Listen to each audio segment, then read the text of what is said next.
بسم الله الرحمن الرحيم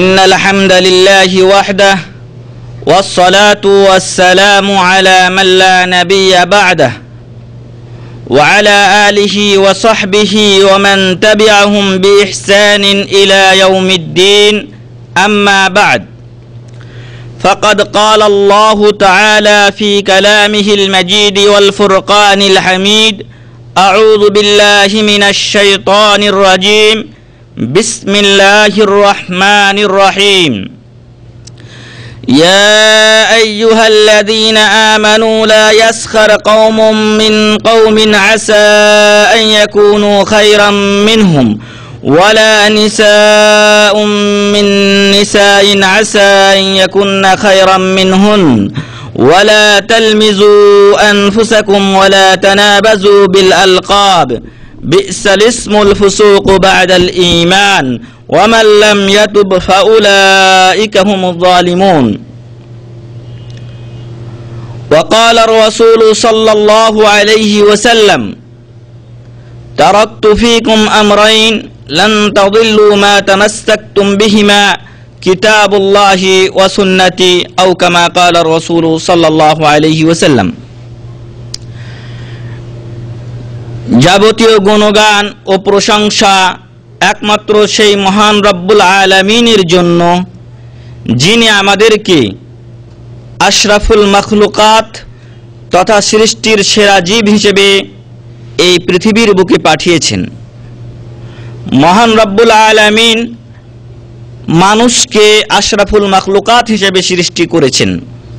এরপরে মানুষকে বিভিন্ন ধর্মের অনুসারী করেছেন এবং তিনি তার নিকটে মনোনীত ধর্মযাতা মানুষের কাছে বলে দিয়েছেন।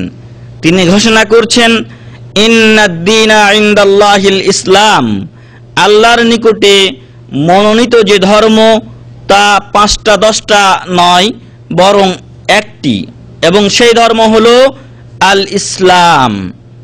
এই ঘোষণা মহান রব্বুল আলামিন দিয়েছেন। তো মহান রব্বুল আলামিনের প্রশংসা এই জন্য আমরা করছি যে আল্লাহ তাআলা আশরাফুল মাখলুকাত হিসেবে আমাদেরকে শুধু সৃষ্টি করেননি, বরং তার নিকটে যে মনোনীত ধর্ম ইসলাম, এই ইসলাম ধর্মের অনুসারী আল্লাহ তাআলা আমাদের কি করেছেন। শুধু তাই নয়, এই ইসলাম ধর্মের মাঝে আপনি যদি খুঁজতে যান তাহলে হাজার হাজার ফিরকা রয়েছে। মহান রব্বুল আলামিনের রাসূল মুহাম্মদ সাল্লাল্লাহু আলাইহি ওয়াসাল্লাম তিনি বলছেন যে ইহুদ নাসারা 71 এবং 72 দলে বিভক্ত হয়েছে, আমার উম্মাত 73 দলে বিভক্ত হবে। কুল্লুহুম ফিন্নার ইল্লা মিল্লাতান ওয়াহিদা, সকলেই জাহান্নামে যাবে একটা মাত্র দল ব্যতীত। সাহাবাগণ তাকে জিজ্ঞাসা করলেন, ইয়া রাসূলুল্লাহ সাল্লাল্লাহু আলাইহি ওয়াসাল্লাম মানহুম, তারা কারা? তো রাসূল করিম সাল্লাল্লাহু আলাইহি ওয়াসাল্লাম বলেছিলেন, মা আনা আলাইহিল ইয়াউমা ওয়া আসহাবি, আজকের দিনে আমি এবং আমার সাহাবাগণ যে দল ও মতের উপরে, যে পথের উপরে রয়েছি, এই পথের উপরে যুগ যুগ ধরে যারা থাকবে এবং এই পথের অনুসরণ করবে তারাই হবে ওই মুক্তিপ্রাপ্ত দলের লোক এবং সদস্য। সম্মানিত উপস্থিতি, মহান রব্বুল আলামিন এর অশেষ রহমতে এই বিভিন্ন যে দল রয়েছে ইসলামে, আল্লাহ তাআলার রাসূল সাল্লাল্লাহু আলাইহি ওয়াসাল্লাম বলছেন যে 73টি দলে বিভক্ত হবে। তো এই 73টি দলের চাইতে আমরা এখন বেশি দল ইসলামে দেখতে পাচ্ছি। তো উলামাগণ এখন মতবিরোধ করে ফেলেছেন যে এই 73টি দল কিভাবে হবে, এটা কি আমরা মূল দল ধরবো না শাখা দল? তো এখন যদি মূল দল ধরা হয় তাহলে এখনো 73টা পৌঁছেনি। মূল দল যদি হয় তাহলে এখনো 73টা পৌঁছেনি, কিছু বাকি আছে। আর যদি শাখা দল হয় তাহলে 73-এর অনেক অনেক বেশি হয়ে গেছে। যেমন আহলুস সুন্নাহ ওয়াল জামাআর দাবিদার যারা, তাদের মাঝে অনেক অনেক দল আপনারা জানেন। যারা সুন্নি বলে দাবি করছি এমনি 4 মাযহাবে 4 বিভক্ত হয়ে গেছে। এরপরে কত রশি যে আছে আল্লাহ জানে, 7 রশি 8 রশি কত রশি। তো এরপরে আরো বিভিন্ন পীরেরা আছে, এদের বিভিন্ন মত রয়েছে। তো সুন্নিদের ভিতরেও এরকম, শিয়াদের মাঝেও এরকম দেখবেন যে ওরাও একমত না, ওরাও বিভিন্ন দলে দলে বিভক্ত, এক দল আর এক দলকে দেখতে পারে না, অথচ সবাই ইসলামের দাবিদার। তো শেষ যেটা রাজেহ কওল সেটা হলো যে মূল দলই 73টা হবে, মূল দল 73টা হবে। আর এই দলগুলো আরো যে শাখা প্রশাখা আছে এগুলো ধর্তব্য না, মূল দলই 73টা হবে। আর এর বাকিগুলো তো এমনি, এগুলো হচ্ছে আন্ডা। তো মূল দল 73টা এখন পর্যন্ত হয়নি, কিছু বাকি আছে। কিয়ামত আস্তে আস্তে হয়তো সেটা পূর্ণ হয়ে যাবে এবং এর মাধ্যমে আল্লাহ রাসূল সাল্লাল্লাহু আলাইহি সাল্লাম যে ভবিষ্যৎবাণী করেছেন তা সত্যে পরিণত হবে। তো যে কথা বলছিলাম যে মহান রব্বুল আলামিনের অশেষ শুকরিয়া যে মহান রব্বুল আলামিন আমাদেরকে ওই 73 দলের মধ্যে যারা নাজাত প্রাপ্ত সেই দলের দাবিদার এবং আমলদার বানিয়েছেন। এই জন্য মহান রব্বুল আলামিনের প্রশংসা করি, সকলে বলি আলহামদুলিল্লাহ। অতঃপর আমাদের প্রিয় রাসূল মুহাম্মদুর রাসূলুল্লাহ, সকলে বলি সাল্লাল্লাহু আলাইহি ওয়াসাল্লামের উপরে বর্ষিত হোক দরুদ ও শান্তির ধারা, যিনি আমাদেরকে ওই পথের অনুসারী হিসেবে গড়ে তোলার জন্য তার জীবনের সর্বাত্মক চেষ্টা ব্যয় করেছেন। তাই দেখা যায় যে রাসূল করিম সাল্লাল্লাহু আলাইহি ওয়াসাল্লাম যখন জীবিত ছিলেন তখন সাহাবাদের মাঝে তেমন কোনো মতভেদ ছিল না। দু একটা বিষয়ে যদি কোনো সময় মতবিরোধ হতো তাহলে তারা সাথে সাথে ফিরে আসতেন রাসূল করিম সাল্লাল্লাহু আলাইহি ওয়াসাল্লামের কাছে, তার কাছ থেকে তারা ফয়সালা নিতেন। কিন্তু রাসূল করিম সাল্লাল্লাহু আলাইহি ওয়াসাল্লাম চলে যাওয়ার পরে মানুষ বিভিন্ন দল ও মতে বিভক্ত হয়ে পড়েছে। তো যে রাসূল সাল্লাল্লাহু আলাইহি ওয়াসাল্লাম আমাদের নিকট পর্যন্ত ইসলামকে পৌঁছে দেওয়ার জন্য বা তার উপরে অর্পিত রিসালাতের দায়িত্বকে পৌঁছানোর জন্য যত প্রকার কষ্ট এবং অত্যাচার নির্যাতন এসেছে সবকে তিনি সয়ে গিয়েছেন, সেই রাসূলের উপরে আবারও দুরূদ পাঠ করি, বলি সাল্লাল্লাহু আলাইহি ওয়াসাল্লাম। সম্মানিত উপস্থিতি, গত শুক্রবার একটি বিষয় নিয়ে আলোচনা করছিলাম, আর তা ছিল কালিমাত মুহাররামাত ওয়া শিরকিয়াত, নিষিদ্ধ এবং শিরকি কিছু কথা যেগুলো বলা জায়েজ নয় কিন্তু মানুষ বলে থাকে। তো বেশ কিছু আলোচনা আমরা করেছিলাম, আজকে বাকিটা ইনশাআল্লাহ আলোচনা করব। ওমা তাওফীক ইল্লা বিল্লাহ। তো এর মধ্যে রয়েছে অনেকে বলে থাকে যখন হয়তো কোনো ভুল করে ফেলেছে অথবা কোনো অপকর্ম হয়ে গেছে, তো এই কথাগুলো আমরা সাধারণত যারা সঠিক পথের দিশারি তাদের মুখ থেকে কম শুনতে পাই, কিন্তু যারা একটু দিন থেকে দূরে সরে আছে কিন্তু মুসলিম নামধারী তাদের মুখ থেকে এসব কথা বেশি শোনা যায়। যখন কোনো ভুল করে ফেলে তখন সে বলে যে আল্লাহ আমার ভাগ্যে এটা লিখেছিল বলে তো আমি করেছি, আল্লাহ যদি আমার ভালো চাইতেন বা ভালো পথে চলা চাইতেন তো আমি ভালো পথেই চলতাম, আল্লাহ আমার ভালো চাননি বা খারাপ পথে চলা চান, আমি এই পথে চলি, এটা তো আল্লাহর ইচ্ছায় আমি করছি, আল্লাহর ইচ্ছা ছাড়া তো আমি এটা করছি না। এই কথাটা ভুল, কারণ আমি আপনি একমাত্র মহান রব্বুল আলামিনেরই বান্দা, আর আমাকে আপনাকে মহান রব্বুল আলামিনেরই ইবাদত করতে হবে। যদি আমার আপনার ইবাদতের ক্ষেত্রে, আমার আপনার কাজের ক্ষেত্রে মহান রব্বুল আলামিনের কোনো অবাধ্যতা চলে আসে, তখন কোনো মাখলুকের অনুসরণ করা যাবে না। আল্লাহ রাসূল সাল্লাল্লাহু আলাইহি ওয়াসাল্লাম বলেছেন যে লা তাআতা লি মাখলুকিন ফি মাসিয়াতিল খালিকি, কোন মাখলুক যদি আমাকে আপনাকে, কোন সৃষ্টি মানুষ যদি আমাকে আপনাকে কোনো কাজ করতে বলে আর সেই কাজ যদি আল্লাহর অবাধ্য হয় তবে তাতে অনুসরণ করা জায়েজ নয়। যেমনটি আশারায়ে মুবাশশারার অন্যতম সাদ বিন আবি ওয়াক্কাস রাদিয়াল্লাহু আনহু, তিনি যখন ইসলাম গ্রহণ করলেন তখন তার মা তাকে বলল যে বেটা তুমি তোমার ইসলাম ধর্ম থেকে ফিরে আসো। তো বেশ কয়েকদিন বলার পরে তিনি কিন্তু ইসলাম থেকে ফিরে আসলেন না। তখন তার মা কসম করে বসলো, নজর করলো যে তুমি যদি ইসলাম থেকে ফিরে না আসো তাহলে যতদিন ফিরে না আসবে ততদিন আমি এই রোদ্রে বসে থাকবো, ছায়াতে যাব না। আর মহিলাদের মাথায় অনেক সময়, বেশিরভাগ ক্ষেত্রে দেখা যায় যে উকুন হয়, আর তাদের চুল এই চিরুনি করার বেশি প্রয়োজন পুরুষদের চাইতে, যেহেতু তাদের চুল লম্বা। এই মহিলা বা সাদ বিন আবি ওয়াক্কাস রাদিয়াল্লাহু আনহুর মা শপথ করলো যে তুমি যদি ইসলাম থেকে ফিরে না আসো তাহলে আমি এই রোদ থেকে কোনোদিন আর উঠবো না, রোদ্রেই বসবো সারাদিন, সকাল থেকে নিয়ে সন্ধ্যা পর্যন্ত রোদ্রের তাপে বসে থাকবো, আর আমার চুল কোনোদিন আমি চিরুনি করব না, মাথায় চিরুনি আমি করব না। তো সাদ বিন আবি ওয়াক্কাস রাদিয়াল্লাহু আনহু যখন সকালে বাড়ি থেকে বের হয়ে যেতেন তখন দেখতেন যে তার মা রোদ্রে বসেছে, আর চুলগুলো যেহেতু চিরুনি করছে না সেহেতু উস্কো খুস্কো এলোমেলো হয়ে গেছে। তো আবার যখন তিনি বাইরে থেকে ফিরে আসতেন তখন দেখতেন ওই অবস্থায় সে বসে আছে। তো এবার সাদ বিন আবি ওয়াক্কাস রাদিয়াল্লাহু আনহু তার মাকে বলছেন যে হে মা, তোমার এরকম একটা জীবন না, যদি 100টাও জীবন হয় আর এই 100 জীবনকে তুমি এরকম রোদ্রে বসে থেকে থেকে আর চিরুনি না করে শেষ করে দাও, তবু আমি যে হক গ্রহণ করেছি, যে ইসলাম গ্রহণ করেছি সেই ইসলাম থেকে ফিরে আসবো না। সুবহানাল্লাহ। সম্মানিত উপস্থিতি, তাহলে এখানে তার মাকে সন্তুষ্ট করার জন্য তিনি ফিরে আসতে পারতেন, কিন্তু যদি ফিরে আসেন ইসলাম থেকে তাহলে এটা আল্লাহর অবাধ্যতা।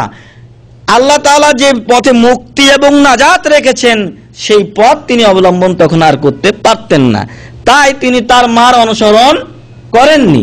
অথচ পিতামাতার সাথে ভালো ব্যবহার করার অনুমতি দেওয়া হয়েছে, যেটা আপনারা শুনেছেন সবার কাছে যে সূরাতুল ইসরার মধ্যে আল্লাহ তাআলা তার অধিকারের সাথে সাথে পিতামাতার অধিকারকে একত্রিত করেছেন, যেখানে তিনি বলেছেন ওয়া কাদা রাব্বুকা আল্লা তা'বুদু ইল্লা ইয়্যাহ ওয়া বিল ওয়ালিদাইনি ইহসানা, যে আল্লাহ তাআলা ওসিয়ত করেছেন বা ফয়সালা করে দিয়েছেন যে আল্লাহ ছাড়া তোমরা অন্য কারো ইবাদত করবে না, একমাত্র আল্লাহরই ইবাদত করবে। ওয়া বিল ওয়ালিদাইনি ইহসানা, আর পিতামাতার সাথে ভালো ব্যবহার করবে। কিন্তু যদি পিতামাতা আমাকে আপনাকে অবাধ্য কাজে, আল্লাহর অবাধ্য কাজে বাধ্য করে, তবে এই ক্ষেত্রে তাদের অনুসরণ করা, তাদের সাথে সদ্ব্যবহার করা আমার আপনার জন্য জরুরি নাই। যেমনটি সম্ভবত সূরাতুল লুকমানের মাঝে বলা হয়েছে ওয়া ইন জাহাদাকা আলা আন তুশরিকা বিমা লাইসা লাকা বিহি ইলম ফালা তুতি'হুমা, যদি পিতামাতা তোমাকে বাধ্য করতে চায় যে তুমি আমার সাথে অন্য কাউকে শরীক করবে যে ব্যাপারে তোমার জ্ঞান নেই, ফালা তুতি'হুমা, তাহলে এই ব্যাপারে তাদের অনুসরণ করার, আনুগত্য করার কোনো প্রয়োজন নেই। তো যে কথা বলছিলাম যে যারা এরকম কথা বলে তাদের এরকম কথা বলাটা ঠিক না, বরং আমাকে আপনাকে আল্লাহর অনুসরণ করতে বলা হয়েছে, রাসূল সাল্লাল্লাহু আলাইহি ওয়াসাল্লামের অনুকরণ করতে বলা হয়েছে। যদি তাদের কথার অনুকূলে কোনো কথা হয় তাহলে আমার আপনার মানতে কোনো সমস্যা নেই, আর যদি তাদের কথার বিপরীতে কোনো কথা হয় সেই ব্যক্তি যেই হোক না কেন তার কথা মানা চলবে না। কিন্তু আমাদের দেশে এখন এর বিপরীত ঘটনা ঘটছে। রাসূল করিম সাল্লাল্লাহু আলাইহি সাল্লামের হাদিসকে বাদ দেওয়া হচ্ছে আমার তরিকার পীর সাহেবের জন্য, অথবা আমি যে দলের সাপোর্ট করি সেই দলের নেতার জন্য। সেই দলের নেতা যেটা বলছেন সেটাকে আমি আপনি গ্রহণ করছি, কিন্তু রাসূল করিম সাল্লাল্লাহু আলাইহি ওয়াসাল্লামের কথা যে তার কথার সাথে মিল নেই। আমাকে আপনাকে যে রাসূল করিম সাল্লাল্লাহু আলাইহি ওয়াসাল্লামের কথার অনুসরণ করতে বলা হয়েছে সেটা আমি আপনি ধরছি না। তাই সবার প্রতি উদাত্ত আহ্বান হচ্ছে যে আমি আপনি যখন ইন্তেকাল করব তখন আমাকে আপনাকে এ কথা জিজ্ঞাসা করা হবে না যে তুমি অমুক পীরের বা তোমার অমুক নেতার অনুসরণ করেছিলে কিনা, বরং আমাকে আপনাকে জিজ্ঞাসা করা হবে তুমি আল্লাহ এবং আল্লাহ রাসূল সাল্লাল্লাহু আলাইহি সাল্লামের অনুসরণ করেছিলে কিনা, তুমি কোরআন ও সহিহ হাদিস মতো চলেছিলে কিনা, এটাই আমাকে আপনাকে প্রশ্ন করা হবে। তাই ওই সমস্ত দল মত সবকিছু বাদ দিয়ে কোরআন ও সহিহ সুন্নাহর পথে আমাকে আপনাকে আসতে হবে। কোরআন এবং সহিহ সুন্নাহ যার সাথে মিলবে সেটা তো আমি আপনি কোরআন হাদিস মানার কারণেই তার সাথে মিলবে, এমনটি না যে তার আমি অনুকরণ করছি, বরং আমি কোরআন এবং হাদিসের অনুকরণ করছি। এই জন্য মহান রব্বুল আলামিন তার পবিত্র গ্রন্থ আল কোরআনুল কারীমে বলছেন, ইয়া আইয়ুহাল্লাযীনা আমানু আতিউল্লাহা ওয়া আতিউর রাসূল, হে ঈমানদারগণ তোমরা আল্লাহ এবং তার রাসূল সাল্লাল্লাহু আলাইহি সাল্লামের অনুসরণ করো। ওয়া উলিল আমরি মিনকুম, এবং তোমাদের মাঝে যারা নেতা রয়েছেন তাদের তোমরা অনুসরণ করো। নেতা কয় প্রকার? দুই প্রকার। নেতা দুই প্রকার, একটা হচ্ছে ধর্মীয় নেতা যারা আলেম ওলামা, আর এক দল যারা হচ্ছেন আমির উমারা, যারা নেতৃত্ব দিচ্ছেন আমাদের উপরে, সিয়াসি বা রাজনৈতিক নেতা যারা। এখন উভয় প্রকার নেতাদের সে কথাই আমাকে আপনাকে মানতে হবে যে কথা আল্লাহ এবং আল্লাহ রাসূল সাল্লাল্লাহু আলাইহি সাল্লামের মুওয়াফিক হয়, অনুযায়ী হয়। এজন্য আল্লাহ তাআলা কিন্তু প্রথমে বলেছেন আতিউল্লাহ ওয়া আতিউর রাসূল, ইতাআতের কথাটা তার পূর্বে, আল্লাহর পূর্বে এবং রাসূল সাল্লাল্লাহু আলাইহি সাল্লামের ইতাআতের পূর্বে নিয়ে এসেছেন। কিন্তু উলুল আমর যখন বলেছেন তখন কিন্তু আতিউ শব্দ উল্লেখ করেননি। এর কারণ হলো যে উলুল আমরের বা নেতাদের আনুগত্য তখনই করা যাবে যখন তাদের কথাগুলি আল্লাহ এবং রাসূল সাল্লাল্লাহু আলাইহি সাল্লামের কথা অনুযায়ী হবে, আর যদি তা না হয় তবে তাদের অনুসরণ করার কোনো দরকার নেই। এমত অবস্থায় আমাকে আপনাকে আল্লাহ এবং রাসূল সাল্লাল্লাহু আলাইহি সাল্লামের অনুসরণ করতে হবে। এরপরে আজকের দ্বিতীয় যে জিনিসটি নিয়ে আলোচনা করব তা হলো যে আত-তানাবুযু বিল আলকাব বিআন ইউলাক্কিবাহু বিমা ইয়াকরাহুহু ওয়া কাযা লামজুন নাস বিযিকরি ওয়ুবিহিম, মানুষের দুর্নাম করা। আর একটা জিনিস আছে যে মানুষকে খারাপ নামে ডাকা, যেই নামটা সে কি করে অপছন্দ করে। আমাদের দেশে আমরা যখন অনেককে ডাকি তখন খালেকিয়া, মালিকিয়া ইত্যাদি বলে ডাকি, অথবা এমন কিছু নাম কারো পদবি যেটা দেওয়া হয় অনেক সময়, সেই পদব ধরে তাকে ডাকে, অথচ ওই ব্যক্তি ওই পদবিকে অপছন্দ করেন। এমনটি কোরআন এবং হাদিসে নিষেধ করা হয়েছে, কারণ এতে মানুষের পরনিন্দা, পরচর্চা করা হয় এবং ওই ব্যক্তিকে কষ্ট দেওয়া হয়। যদি এমনটি আপনাকে আমাকে ডাকা হয় তাহলে আমি আপনি এটা অপছন্দ করব। উদাহরণস্বরূপ বলি, আমাদের গ্রামে এক লোক ছিলেন বা আছেন এখনো। ওই লোক অন্যান্য লোকের বিভিন্ন পদবি দেয়, কোনো একটা যদি দোষ পেয়ে যায় ওই নামে তার নামকরণ করে দেয়। ফলে ওই লোক যখন ওই নামটা শুনে তখন খুব রাগে, আর এতে ও আনন্দ পায়। তো এমনই ভাবে একদিন হঠাৎ ওই ব্যক্তি করছে কি, বাড়ি থেকে তেলের বোতল দিয়েছে বাজারে। তো সে জানে না এই তেলের বোতলটা কিসের, কেরোসিন তেল না সরিষার তেল। তো হঠাৎ করে ওই ব্যক্তি তেলের বোতলটা, এই শিপিটা খোলার পরে শুঙে দেখেছে, ঘ্রাণ নিয়েছে যে এটা সরিষা না কেরোসিন। তো ওই লোক যা পদবি দিয়েছিল ও আবার পাশেই আছে, তো ও আবার দেখে ফেলাইছে যে ও এই নাকে ঘ্রাণ নিয়েছে, তখন ওর নাম দিয়ে দিয়েছে তেল শুঙ্গা। এবার তেলে বেগুনে সে জ্বলে উঠেছে।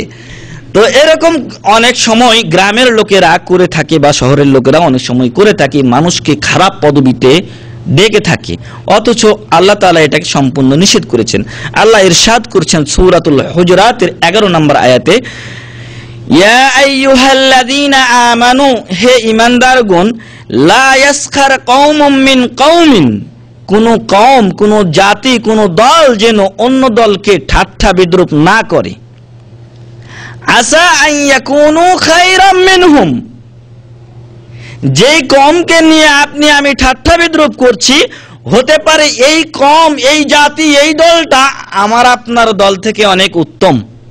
এবং বাস্তব অনেক সময় এটা সত্য হয়। যেরকম আলেম ওলামা যখন ধরেন এরকম আমাদের মতো সিমাগ পড়ে, গোত্রা লাগিয়ে, দাড়ি রেখে, জুব্বা পরে যখন যায়, তখন কিছু বেয়াদব পোলাপান আছে, তারা কিন্তু ঠাট্টা বিদ্রূপ করে। হুজুর সাহেব যাই, হ্যাঁ মাওলানা সাহেব যাইতেছে, টিটকারি করে। যদি অনেক সময় তাদেরকে নামাজ রোজার কথা বলা হয়, তখন মাথা ঝুঁকায়, হ্যাঁ মানে আপনার কথা আপনি বলে যান, আমার শোনার কাজ শুনে গেলাম, এদিক দিয়ে বের করে দিলাম, এমনটি হয়ে থাকে। তো যেই লোকেরা এই ঠাট্টা বিদ্রূপ করছে অপর কওমকে, অপর জাতিকে, অপর দলকে, এমনও তো হতে পারে যাকে ঠাট্টা বিদ্রূপ করা হচ্ছে তারাই আমাদের চাইতে উত্তম যারা করছে। তো এই জন্য কাউকে ঠাট্টা বিদ্রূপ করতে নেই। এরপর বলা হচ্ছে ওয়ালা নিসাউম মিন নিসাইন আসা আন ইয়াকুননা খায়রাম মিনহুন, এবং কোন মহিলা যেন অপর মহিলাকে এরকম ঠাট্টা বিদ্রূপ না করে, তিরস্কার না করে, ছোট চোখে না দেখে। কারণ হতে পারে ওই মহিলারা যাদেরকে ঠাট্টা বিদ্রূপ করা হচ্ছে তারা উত্তম, যারা ঠাট্টা বিদ্রূপ করছে তাদের চাইতে। রাসূল করিম সাল্লাল্লাহু আলাইহি ওয়াসাল্লামের কোন এক স্ত্রী আরেক স্ত্রীকে লক্ষ্য করে বলছেন, সম্ভবত আয়েশা রাদিয়াল্লাহু আনহা, সফিয়া রাদিয়াল্লাহু আনহা সম্পর্কে বলছেন যে সফিয়া রাদিয়াল্লাহু আনহার কোন এক প্রশংসায় আল্লাহ রাসূল সাল্লাল্লাহু আলাইহি সাল্লাম প্রশংসা করেছিলেন। তো আয়েশা রাদিয়াল্লাহু আনহা বলছেন যে হাসবুকা মিন সফিয়া কাযা, অর্থাৎ তিনি একটু খাটো ছিলেন, তার এই খাটোটা ইশারা করে দেখালেন কে? আয়েশা রাদিয়াল্লাহু আনহা, যে আপনি তার এত প্রশংসা করছেন, অথচ তার অপ্রশংসিত হওয়ার জন্য এতটুকুই যথেষ্ট যে সে খাটো, এটাই ইশারা শুধু করেছেন। তখন আল্লাহ রাসূল সাল্লাল্লাহু আলাইহি ওয়াসাল্লাম বলছেন যে লাউ ক্বাদ কুলতি কালিমাতান, তুমি এমন একটা কথা বলেছো, লাউ মুজিজাত বিমাইল বাহরি লামাজাজাতহু, এটা যদি সমুদ্রের পানির সাথে মিশানো হতো তাহলে সেটাকে দূষিত করে ফেলত। অর্থাৎ এই সামান্য একটা কথা, অনেক কথাই তুমি অনেক বড় গুনাহ করে ফেলেছো। তো এটা যদি শুধু ইশারা করার কথা হয়ে থাকে, তাহলে যারা মুখ দিয়ে আমরা কথা বলি তাদের অবস্থা কেমন হবে? তাই এই অন্য দলের বা অন্য কোনো ব্যক্তির এরকম দোষ গুণ বর্ণনা করা থেকে বিরত থাকতে হবে। এরপরে আল্লাহ তাআলা বলছেন ওয়ালা তালমিজু আনফুসাকুম, এবং তোমরা নিজেরাই নিজেদেরকে নিন্দা করিও না। লা তালমিজু, তোমরা নিন্দা করিও না, আনফুসাকুম, নিজেদেরকে। তো নিজেদেরকে কি কেউ নিজেকে নিজে কেউ নিন্দা করে? নিজের দই কেউ টক বলে কোনোদিন বলে না, কিন্তু বলা হয়ে যায় অনেক সময়। যেমন আল্লাহ রাসূল সাল্লাল্লাহু আলাইহি ওয়াসাল্লাম এক হাদিসে বলছেন যে তোমরা তোমাদের পিতামাতাকে গালি দিও না। তো রাসূল করিম সাল্লাল্লাহু আলাইহি ওয়াসাল্লামের সাহাবাগণ জিজ্ঞাসা করলেন যে কেউ কি কারো পিতামাতাকে নিজে গালি দেয়? তো আল্লাহ রাসূল সাল্লাল্লাহু আলাইহি ওয়াসাল্লাম বললেন যে তোমরা কি কেউ অপরের পিতামাতাকে গালি দাও না? হ্যাঁ দেই। তো যখন তুমি অপরের পিতামাতাকে গালি দাও তখন ও কি তোমার পিতামাতাকে গালি দেয় না? বলছে হ্যাঁ দেয়। তো বলছে এটাই তো তোমার পিতামাতাকে গালি দেওয়া হলো। যদি তুমি অপরের পিতামাতাকে গালি না দিতে তাহলে ওই গালিটা সে তোমার পিতামাতাকে ফিরিয়ে দিত না। তো এটা অপরের পিতামাতাকে গালি দেওয়ার মানেই হলো তুমি তোমার পিতামাতাকে গালি শোনালে। ঠিক এমনই যদি আপনি আমি অপরের নিন্দা করি তাহলে অপরও আমার আপনার নিন্দা করবে। এই জন্য বলা হচ্ছে ওয়ালা তালমিজু আনফুসাকুম, নিজেই নিজের নিন্দা করো না। তারপর বলা হচ্ছে ওয়ালা তানাবাজু বিল আলকাব, আর একে অপরকে খারাপ নিন্দনীয় পদবিতে ডাকিও না। বিসাল ইসমুল ফুসুক বাদাল ঈমান, ঈমান আনার পরে এরকম খারাপ পদবি দিয়ে ডাকা, একে অপরের নিন্দা করা, এটা অত্যন্ত খারাপ কথা, ফাসিকি কথা এবং অত্যন্ত খারাপ কথা। ওয়ামান লাম ইয়াতুব ফাউলাইকা হুমুজ জালিমুন, আর যারা আল্লাহর এই ওসিয়ত শোনার পরেও, যারা এই আল্লাহর ঘোষণা, আল্লাহ তাআলার এই ঘোষণা শোনার পরেও তওবা করে না, তারাই হচ্ছে জালিম এবং অত্যাচারী। তো যদি আমরা এরকম করতে থাকি তাহলে জালেমদের কাতারে অন্তর্ভুক্ত হয়ে যাব। দোয়া করি আল্লাহ তাআলা যেন আমাদের কি এই পরনিন্দা, পরচর্চা বা অপরের এই খারাপ পদবি, এসব জিনিস থেকে দূরে রাখুন, আল্লাহুম্মা আমিন। এরপরে আমরা অনেক সময় শাহানশাহ, শাহজাহান ইত্যাদি নামকরণ করি। আরবরা অনেক সময় নামকরণ করে থাকে। এই শাহানশাহ বা শাহজাহান শব্দগুলো ফার্সি, এটা আমাদের দেশে বেশি অনেক পরিচালিত আছে বা পাওয়া যায়। তো শাহানশাহ মানে বাদশার বাদশাহ, শাহজাহান মানে দুনিয়ার বাদশাহ।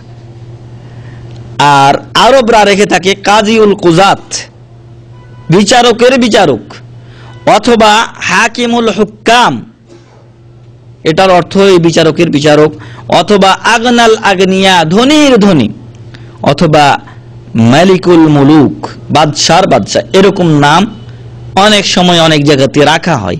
তো এই নামগুলো রাখা শিরকি, কারণ শাহজাহান যিনি দুনিয়ার বাদশাহ তিনি হলেন মহান রব্বুল আলামিন, শাহানশাহ বাদশার বাদশাহ তিনিও হলেন মহান রব্বুল আলামিন। এমনই ভাবে বাকি নামগুলোর একই অর্থ। রাসূল করিম সাল্লাল্লাহু আলাইহি ওয়াসাল্লাম বলছেন ইন্না আখনা ইসমিন ইনদাল্লাহি রাজুলুন তুসাম্মা মালিকুল আমলাক লা মালিকা ইল্লাল্লাহ। তো আল্লাহর নিকটে সবচেয়ে খারাপ নাম সেটাই যে ব্যক্তির নাম রাখা হয় মালিকুল আমলাক, বাদশার বাদশাহ, লা মালিকা ইল্লাল্লাহ, আর আল্লাহ ছাড়া কোনো মালিক নেই। আল্লাহ ছাড়া কোনো মালিক নাই, এর অর্থ হচ্ছে যে যেই মালিকানা আল্লাহর জন্য প্রযোজ্য সেই মালিকানা অন্য কারোর জন্য নয়। এমনি সাধারণত আমি আপনি দু চার পয়সার মালিক হই, এটার তো মালিক আমি আপনি, কিন্তু যেই পর্যায়ের মালিক মহান রব্বুল আলামিন, ওই পর্যায়ের মালিক আর কেউ নেই। এমনই ভাবে আমরা বা আমাদের দেশের নেতারা অনেক সময় বলে থাকেন ঝড় জলোচ্ছ্বাস যেটা এসে থাকে, বন্যা এসে থাকে। এখন যেরকম আমাদের দেশে কিন্তু এই যেটা ঘূর্ণিঝড় এসেছে তো বা টর্নেডো এসেছে, এটাকে প্রাকৃতিক দুর্যোগ হিসাবে ব্যবহার করা হয়। এটা প্রাকৃতিক দুর্যোগ। আর ওই ধর্ম থেকে দূরে থাকা ব্যক্তি সে এটা জানে না যে এটা প্রাকৃতিক কোনো দুর্যোগ নয়, বরং এটা আল্লাহর পক্ষ থেকে গজব এসেছে। আর এই প্রাকৃতিক দুর্যোগের নাকি মোকাবেলা করে। প্রাকৃতিক দুর্যোগ যেটা, এটা প্রকৃতিগতভাবে মানে সামাজিক একটা চাপ থাকে, পরিবেশগত একটা চাপ থাকে, এই চাপের কারণে আসে। আসলে কি চাপের কারণে আসে? এটা চাপের কারণে নয়, বরং আল্লাহর পক্ষ থেকে গজব হিসাবে, আযাব হিসাবে এটা এসে থাকে। 1996 সালে বা 94 সালটা মনে নেই, এই সালে টাঙ্গাইলে টর্নেডো হয়েছিল। এই টর্নেডোকে প্রাকৃতিক দুর্যোগ যদি বলা হয় তাহলে ভুল হবে, কারণ যারা দেখেছে এই আযাবটা আসার কথা বা আসার বিষয়টা যারা করেছেন, পর্যবেক্ষণ করেছেন, তারা খেয়াল করে দেখেছেন যে এই টর্নেডো আসার কয়েকদিন আগে থেকে একটা বাজার ছিল, ওই বাজারে আকাশ থেকে একটা আলোর মতো কি যেন পড়তো, আর ওই বাজারে এমন কোনো খারাপ কাজ ছিল না যা করা হতো না। জেনা, ব্যভিচার, জুয়া খেলা ইত্যাদি ওখানে ওই বাজারে হতো। তো টর্নেডোটা শুরু হয়েছিল ওই বাজার থেকে। এরপরে এটা যে আল্লাহর আযাব, তার আরো বড় প্রমাণ যে যখন টর্নেডো এসেছে তখন আমভাবে আসে নাই। দেখা গেছে যেসব এলাকাগুলো বেশি খারাপ ওগুলোর ক্ষতির পরিমাণটা বেশি হয়েছে। মাঝে মাঝে কিছু জায়গা বাদ গেছে, দেখা গেছে এই এলাকার লোকগুলো ওদের তুলনায় ভালো। তো যদি এটা আমি আপনি প্রাকৃতিক দুর্যোগ বলি, তাহলে মধ্যে এদেরকে কে বাদ দিল? এটা নিশ্চয় আল্লাহর কাজ। আল্লাহ তাআলা আযাব হিসেবে এটাকে প্রেরণ করেছেন, আর আমার আপনার দেশের লোক বলছে যে এটা প্রাকৃতিক দুর্যোগ, এর মোকাবেলা করা দরকার। মোকাবেলা করার কত শক্তি আছে করেই দেখো। যখন টর্নেডো আসে তখন কেন তোমরা সামনে থাকো না? তো এটা আসলে প্রাকৃতিক দুর্যোগ নয়, এটা আল্লাহর পক্ষ থেকে গজব আছে। অনেকে আমরা কাজ করি, কাজ করার পরে বলে থাকি যে ভাগ্যে আছে, কি আর করব। হ্যাঁ, এমন অনেকেই বলি যে ভাগ্যের দোষ দিয়ে থাকি। অনেকে বলে যে অবস্থার বা পরিস্থিতির সম্মুখীন আমি বাধ্য হয়েছি করতে, কিন্তু আসলে এমনটি নয়। বরং এই যে চাহিদা যেটা, এটা মহান রব্বুল আলামিন আমার আপনার উপরে হয়তো পরীক্ষামূলকভাবে অথবা গজব হিসাবে চাপিয়ে দেন, আর এটা মোকাবেলা করার শক্তি কারো থাকে না। কারণ যিনি আযাব দিয়েছেন তিনিই দূর করতে পারেন, তিনি নিয়ামত দিতে পারেন, আর মানুষের কোনো শক্তি নেই। এজন্য যখন কোনো দুর্যোগ আসে তখন সেটা আল্লাহর ইচ্ছায় এসে থাকে, এটা মানুষের কোনো ইচ্ছা থাকে না এখানে, এবং কোনো প্রাকৃতিক যে দুর্যোগ সেটাও না। অতএব এগুলোকে প্রাকৃতিক দুর্যোগ হিসাবে বলা ঠিক না। এরপরে অনেকে দোয়া করার সময় বলে থাকে আল্লাহ তুমি চাইলে আমাকে ক্ষমা করো, অথবা তুমি চাইলে আমাকে এই জিনিসটা দাও। তো এই যে তুমি চাইলে, এরকম কথা বলতে আল্লাহ রাসূল সাল্লাল্লাহু আলাইহি ওয়াসাল্লাম নিষেধ করেছেন। যেমন তিনি বলছেন, বুখারী শরীফের হাদিস, ইযা দাআ আহাদুকুম ফালইয়াযিমিল মাসআলাতা ওয়ালা ইয়াকুলান্না আল্লাহুম্মা গফিরলি আও আতিনি ইন শিত। যে তোমাদের কেউ যখন চাইবে তখন সে যেন এই চাওয়াতে দৃঢ় হয়, দৃঢ়ভাবে সে যেন চায়, হে আল্লাহ আমি তোমার বান্দা আর তুমি আমার রব, আমাকে দেখার মতো তুমি ছাড়া আর কেউ নেই, আমি এই প্রয়োজনে পড়ে গেছি, তোমাকে অবশ্যই এই জিনিস দিতে হবে। তো চাওয়ার সময় আল্লাহর কাছে দৃঢ়ভাবে চাইতে হবে। হে আল্লাহ তুমি চাইলে ক্ষমা করো, এমনটি বলা ঠিক না, আল্লাহ রাসূল সাল্লাল্লাহু আলাইহি ওয়াসাল্লাম নিষেধ করেছেন। এমনই ভাবে কোন ব্যক্তিকে হে কাফের অথবা হে ইহুদি অথবা খ্রিস্টান এভাবে, অথবা ইয়া আদু আল্লাহ, হে আল্লাহর দুশমন, এরকম বলা নিষেধ।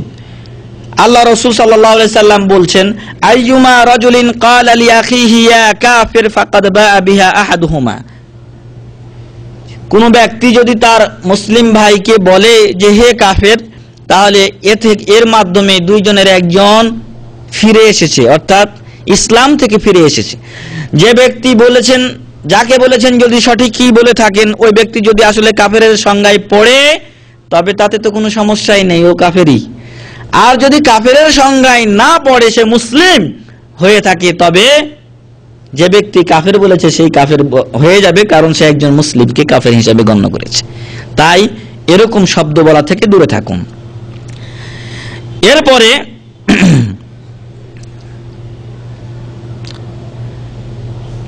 অনেকে বলে থাকে দাওয়াত দিতে গিয়ে, অনেক সময় এই ক্ষেত্রটা আসে, একজনকে আপনি দাওয়াত দিচ্ছি, ধারাবাহিকভাবে তাকে আল্লাহর পথে ডাকছি, কিন্তু সে শুনে না। তো অনেক সময় বলে ফেলে কেউ যে ও গুমরাহকে আল্লাহ হেদায়েতই দিবে না, এমন কথা বলে থাকি। এরকম কথা বলা নিষেধ। কোন এক ব্যক্তি এরকম ভাবে এক ব্যক্তিকে দাওয়াত দিতে দিতে এক সময় সে বলল যে আল্লাহ তোকে ক্ষমাই করবে না। তো আল্লাহ তাআলা তার প্রতি রাগান্বিত হয়ে বললেন, যেটা হাদিসে কুদসি হবে সম্ভবত, সেখানে বলা হচ্ছে কাল আল্লাহ তাআলা বলেছেন, মান যাল্লাযী ইয়াতাআল্লা আলা আল্লা আগফিরা লি ফুলান, যে কে ওকে বলেছে যে আমি অমুক ব্যক্তিকে ক্ষমা করব না, ইন্নী কাদ গাফারতু লাহু, আমি ওই ব্যক্তিকেই মাফ করলাম, ওয়া আহবাততু আমালাকা, আর তোমার আমলগুলো আমি ধ্বংস করে দিলাম। তো আল্লাহ তাআলা কাউকে ক্ষমা করবেন না এমন কথা বলা যাবে না। আল্লাহ গফুরুর রহিম, যে কোনো মুহূর্তে হয়তো বান্দার কোনো আমলে খুশি হয়ে গিয়ে তাকে ক্ষমা করে দিতে পারেন, অথবা ওই ব্যক্তি যে ব্যক্তি গুনাহে লিপ্ত আছে এমনও তো হতে পারে কোনো সময় সে আল্লাহর পথে ফিরে আসবে, যেমনটি আমাদের অনেকেই ফিরে এসেছে। যেমনটি সাহাবাগণ তারা কুফরি অবস্থায় ছিলেন অনেকে, তো এই কুফরি অবস্থা থেকে তারা ফিরে এসেছেন, আল্লাহ তাআলা তাদের প্রতি খুশি হয়ে গিয়েছেন, তাদেরকে আল্লাহ তাআলা মাফ করে দিয়েছেন। ঘোষণা হচ্ছে রাদিয়াল্লাহু আনহুম ওয়া রাদু আন, আল্লাহ তাদের প্রতি সন্তুষ্ট হয়ে গেছেন এবং তারাও আল্লাহর প্রতি সন্তুষ্ট হয়ে গেছে। অথচ দেখা গেছে এমন অনেক সাহাবী আছেন যারা বা ছিলেন যারা ইসলাম এর পথে বাধা হয়ে কাজ করেছেন, তো তারপরেও তারা যখন ইসলাম গ্রহণ করেছেন আল্লাহ তাআলা তাদের প্রতি সন্তুষ্ট হয়েছেন, আল্লাহ তাদেরকে ক্ষমা করে দিয়েছেন। তো এই জন্য আল্লাহ কাউকে ক্ষমা করবেন না এমনটি বলা যাবে না।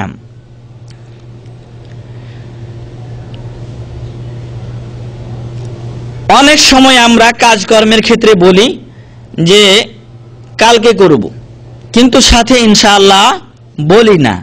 তো এরকম আগামীকাল করব অথবা কালকে দেখা যাবে এমনটি বলা নিষেধ, বরং সাথে সাথে বলতে হবে যে ইনশাআল্লাহ বাকি কাজটা কাল করব, ইনশাআল্লাহ আগামীকালকে দেখা করেন, দেখা যাবে এমন ভাবে, বা আগামীকালকে আসেন ইনশাআল্লাহ আল্লাহ যা করে হবে, এমনটি বলতে হবে আমাদেরকে।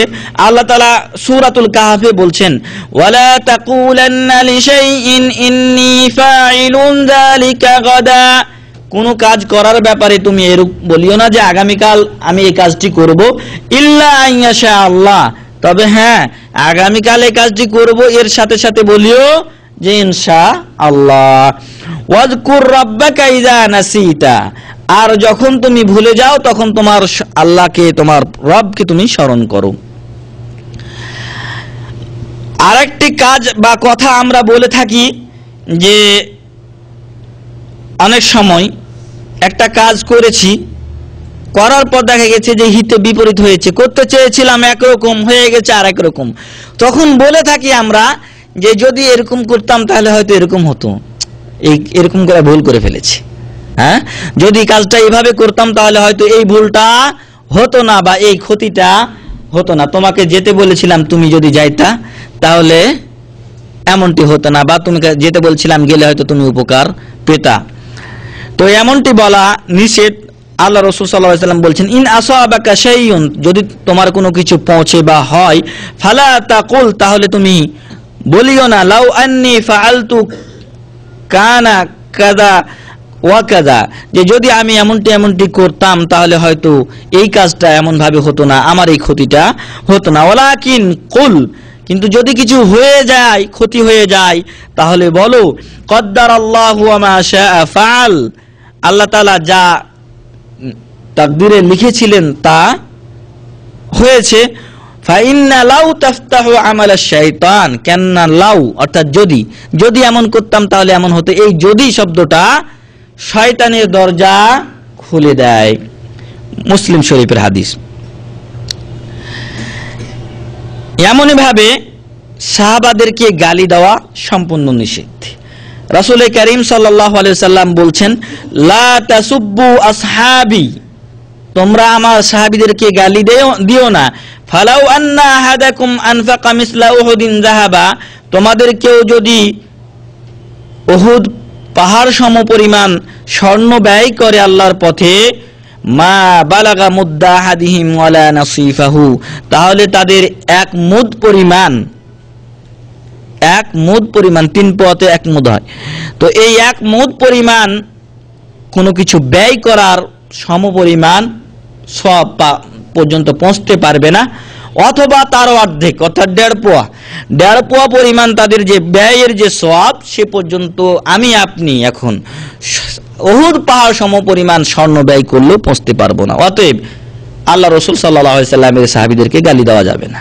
তো আলহামদুলিল্লাহ আমরা সাহাবীদেরকে গালি দেই না, কিন্তু কিছু লোক আছে যাদের সংখ্যা এই দাম্মাম এলাকা কাতিফ এলাকায় আপনারা বেশি পাবেন, তারা কিন্তু সাহাবীদেরকে গালি দিয়ে থাকে এবং বলে যে আল্লাহ রাসূল সাল্লাল্লাহু আলাইহি সাল্লাম ইন্তেকাল করার পরে 5 থেকে 6 জন সাহাবী ব্যতীত বাকি সবাই মুরতাদ হয়ে গিয়েছিল, নাউযুবিল্লাহি মিন যালিক। তারা যখন উহুদের শহীদদের জিয়ারতে যায় তখন তারা বলে লানাতুল্লাহি আলা মান কাতালাকুম, তোমাদেরকে যারা হত্যা করেছে তাদের উপর আল্লাহর লানত অভিশাপ বর্ষিত হোক। অথচ তাদেরকে যারা হত্যা করেছেন তাদের অনেকে ইসলাম গ্রহণ করেছেন। যেরকম হামজা রাদিয়াল্লাহু আনহুকে হত্যা করেছেন ওয়াহশী রাদিয়াল্লাহু আনহু, তিনি পরবর্তীতে ইসলাম গ্রহণ করেছেন। তার ইসলাম অত্যন্ত সুন্দর হয়েছিল। যে খঞ্জর দিয়ে তিনি হামজা রাদিয়াল্লাহু আনহুকে হত্যা করেছিলেন সেই খঞ্জর দিয়ে তিনি ইসলামের সবচেয়ে বড় দুশমন এর অন্তর্গত মুসাইলামাতুল কাযযাব ভণ্ড নবীকে ওই খঞ্জর দিয়ে তিনি হত্যা করেছেন। তো এই ওয়াহশীকে তারা কি করে অভিশাপ দেয়।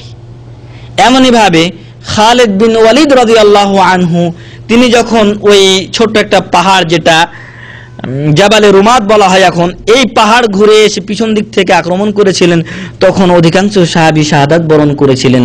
তো এই খালিদ বিন ওয়ালিদ রাদিয়াল্লাহু আনহু পরবর্তীতে ইসলাম গ্রহণ করেছিলেন এবং ইসলামের যে সকল বিজয় লিখিত হয়েছে ইসলামের ইতিহাসে তার অধিকাংশ খালিদ বিন ওয়ালিদ রাদিয়াল্লাহু আনহুর মাধ্যমেই হয়েছে। এমনকি একটা সময় এসেছিল যখন মানুষ মনে করত যে খালিদ বিন ওয়ালিদ রাদিয়াল্লাহু আনহুর কারণে ওদের জয় হয়, তখন ওমর বিন খাত্তাব রাদিয়াল্লাহু আনহু খালিদ বিন ওয়ালিদ রাদিয়াল্লাহু আনহুকে কি করেছিলেন, অপসারণ করে তার স্থানে অন্যকে দিয়েছিলেন। তো এই খালিদ বিন ওয়ালিদ রাদিয়াল্লাহু আনহুকে কি করে অভিশাপ দেওয়া যায়? এমনই ভাবে আবু সুফিয়ান রাদিয়াল্লাহু আনহু তিনি ইসলাম গ্রহণ করেছেন, অথচ তিনি উহুদ যুদ্ধের লিডার ছিলেন কাফেরদের, তিনি ইসলাম গ্রহণ করেছেন, সাহাবীর অন্তর্গত তিনি। এমনই ভাবে ইকরামা ইবনে আবি জাহল রাদিয়াল্লাহু আনহু 3 জন লিডার ছিলেন উহুদ যুদ্ধে, কাফেরদের 3 জন লিডার ছিলেন। মাইমানা ঘোর সওয়ার বাহিনীর যিনি লিডার ছিলেন খালিদ বিন ওয়ালিদ রাদিয়াল্লাহু আনহু, মূল নেতৃত্বে ছিলেন আবু সুফিয়ান রাদিয়াল্লাহু আনহু, আর বাম পাশের বাহিনীর যিনি লিডার ছিলেন ইকরামা বিন আবি জাহল রাদিয়াল্লাহু আনহু, সবাই ইসলাম গ্রহণ করেছেন। তো এদেরকে কি করে লানত বা অভিশাপ করা যেতে পারে, কিন্তু ওই শয়তানেরা তাদেরকে তাই করে। তো এরকম সাহাবীদেরকে কোনো সময় লানত বা অভিশাপ করা যাবে না, এটা ভুল। এমনই ভাবে মৃত ব্যক্তিদেরকে গালি দেওয়া যাবে না। অনেক সময় দেখা যায় অনেক মৃত ব্যক্তি আমাদের অনেক সময় ক্ষতি করে গেছেন হয়তো, তো এই ক্ষতি করার ফলে তিনি যেটার মুস্তাহিক, যেটার হকদার, যে শাস্তি বা যে প্রাপ্যের তিনি অধিক হকদার, সেটা তো আল্লাহর কাছে তিনি পেয়ে গেছেন, এই জন্য ওই ব্যক্তিকে আর গালি দেওয়া যাবে না। আল্লাহ রাসূল সাল্লাল্লাহু আলাইহি সাল্লাম বলছেন লা তাসুব্বুল আমওয়াত, তোমরা মৃত ব্যক্তিদেরকে গালি দিও না, ফাইন্নাহুম কদ আফজাউ ইলা মা কদ্দামু, কেননা তারা পেয়ে গেছে ওই জিনিস যা তারা তাদের জীবনের জন্য অগ্রগামী হিসেবে প্রেরণ করেছিল, যা পরকালের জন্য প্রেরণ করেছে তা তারা পেয়ে গেছে। সম্মানিত উপস্থিতি, সময় শেষের দিকে, তো আর একটা কথা বলে ইনশাআল্লাহ শেষ করব। এখানে বলা হচ্ছে সাব্বুর রিহ, অনেকে যখন জোরে বাতাস আসে, বাতাস এসে এখানে অনেক সময় হয় ধুলা টুলা মুখে নিয়ে যা ঢুকে দেয়, এখানে যেটা বেশি হয়ে থাকে, তো এই বাতাসকে অনেকে গালি দিয়ে থাকে। তো বাতাসকে গালি দেওয়াটা ঠিক না, কারণ বাতাস পরিচালনা করেন কে? মহান রব্বুল আলামিন। যদি বাতাসকে গালি দেন তো প্রকারান্তরে যেন আল্লাহকেই গালি দেওয়া হয়, কারণ তিনি এটার পরিচালনাকারী, তাই এই বাতাসকে গালি দেওয়া যাবে না। যেমনটি আমরা গত শুক্রবারে শুনেছি যে জামানাকে অনেকে গালি দেয়, খারাপ জামানা, যুগ খারাপ হয়ে গেছে, এমনটি বলা যাবে না। কেননা এটা বললে মূলত যেন আল্লাহকেই গালি দেওয়া হলো, কারণ আল্লাহ তাআলা নিজেই এই জামানার পরিচালনা করে থাকেন। তো হাদিসে বলা হচ্ছে যে ইন্নার রিহা মিন রূহিল্লাহ, এটা আল্লাহর পক্ষ থেকেই আসে, তাতি বির রাহমাহ, হয়তো এটা রহমত নিয়ে আসে, ওয়া তাতি বিল আযাব, কোন সময় দেখা যায় এই বাতাস আযাব নিয়ে আসে। যদি এই প্রচন্ড গরমে আমি আপনি থাকি আর একটু সুন্দর দোলা দিয়ে বাতাস বয়ে যায়, তখন আমার আপনার যে গরমটা থাকে এটা যখন চলে যায়, কি সুন্দর আরাম পেলাম। কুন্নিশে যদি যান তখন দেখবেন ওদিক থেকে ঠান্ডা বাতাস উঠে আসছে, তখন খুব আনন্দ করেন।